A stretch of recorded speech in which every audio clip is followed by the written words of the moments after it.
Mock test में mark कैसे increase करें। बच्चों के कम मार्क्स आ रहे हैं तो एसएससी के एग्ज़ाम के में कैसे इंक्रीज करें उसके बारे में बात करेंगे।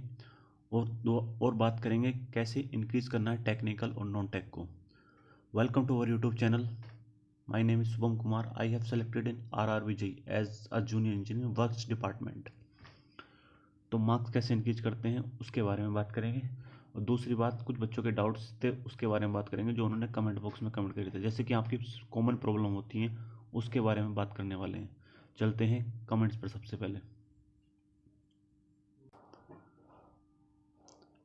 पहले इस साल का जीएस कहाँ मिलेगा। तो आपको क्या जाना है, आपको जाना है टेक्स्ट बुक पर। टेक्स्ट बुक में 75 डेज चैलेंज होता है और एसएससी पीवाईक्यू होता है, वहाँ पर आपको मिल जाएंगे जीएस के क्वेश्चंस। फिर बात करते हैं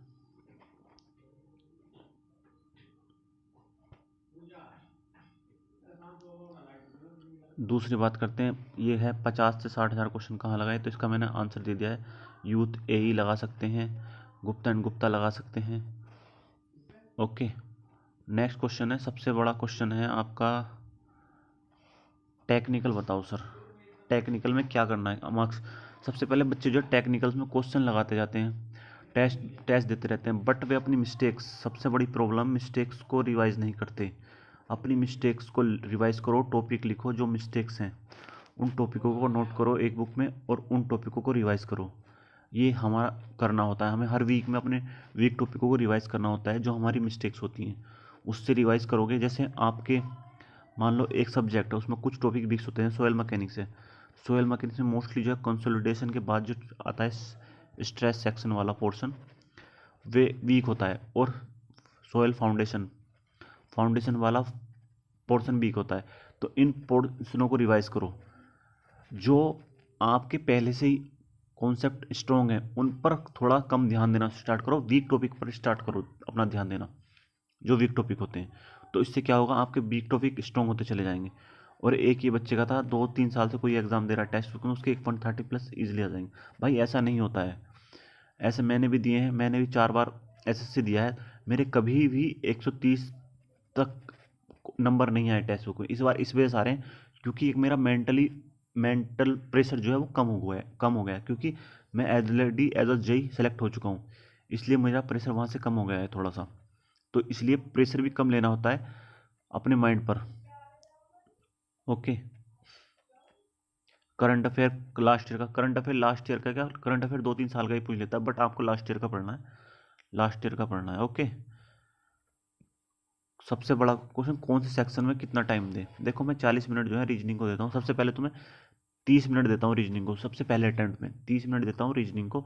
उसके बाद में जीएस पर आता हूँ, जीएस करने के बाद 10 मिनट में फिर मैं टेक्निकल को जाता हूँ। टेक्निकल में जितने एक बार होते हैं उतने कर देता हूँ। मतलब 1 घंटे के करीब देता हूँ, 50 से 60 मिनट के बीच में देता हूँ टेक्निकल को, जितना होता है उसमें, ठीक है।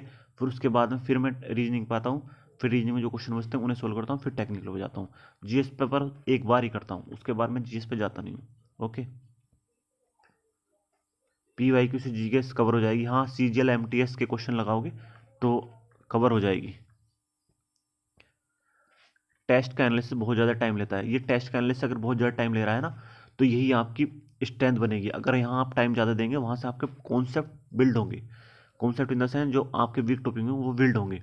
तो आपको टाइम देना है, टेस्ट पर टाइम देना। कम से कम 2 घंटे का टेस्ट होता है, 2 घंटे उसके एनालिसिस में लगाओ, 4 घंटे कम से कम लगाओ यहाँ, 4 घंटे।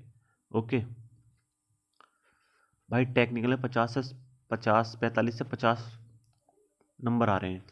तो इसका क्या करना है, इसको आपको सबसे पहले तो अपने वीक टॉपिक लिखने हैं। सबसे पहले ये देखना है आपके किस सब्जेक्ट में नंबर कम है। मतलब एनालिसिस में जाके ये देखना है कि कौन सा सब्जेक्ट वीक है, किस में आपके 50% से मार्क्स कम आते हैं। उस टॉपिक को एनालिसिस करना है, उस टॉपिक को ही रिवाइज करना है। मतलब सारे सब्जेक्ट तो वीक नहीं होंगे, अगर 45-50 मार्क्स आ रहे हैं तो कुछ तो सब्जेक्ट स्ट्रॉन्ग होंगे। तो इसका मतलब आपको वीक टॉपिक को सिलेक्ट करना है, वीक टॉपिक को। भाई मेरा बात करनी है आपसे, मेरा मॉक टेस्ट में एवरेज 80 है, तो भाई आपके तो बहुत कम चांस है कि आपके वहाँ कर नंबर मार्क्स बढ़ें। बट अगर आपको बढ़ाने हैं तो आपको यही करना है जो मैंने पीछे बताया है। ठीक है, और अब बात करते हैं इनकी टोटली ओवरऑल इंक्रीज कैसे करनी है, प्रैक्टिस कहाँ से करनी है।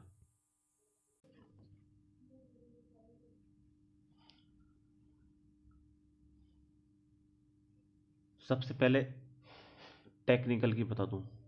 टेक्निकल के लिए आपको इस टाइम एक बुक है यूथ फिंगरप्रिंट करके, यूथ फिंगरप्रिंट ए वाली,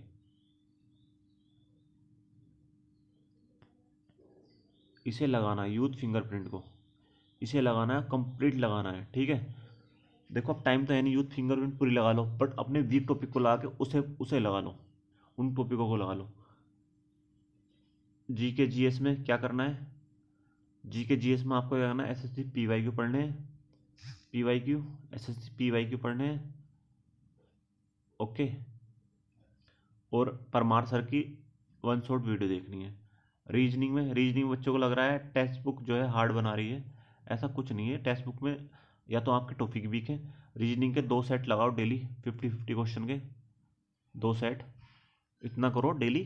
जहाँ आपको क्या करना है, अगर 50 में जो क्वेश्चन टॉपिक आपके रॉन्ग हो रहे हैं, उन टॉपिकों को सेलेक्ट करो, उन टॉपिकों के द्वारा से 20 से 30 या 50 क्वेश्चन लगाओ, तो वो टॉपिक आपका वैसे स्ट्रॉन्ग हो जाएगा। ओके, ये छोटी सी वीडियो थी, अगर आपको अच्छी लगी तो चैनल को सब्सक्राइब करना, वीडियो को लाइक करना और कमेंट बॉक्स में कमेंट करना। जय हिंद, जय भारत।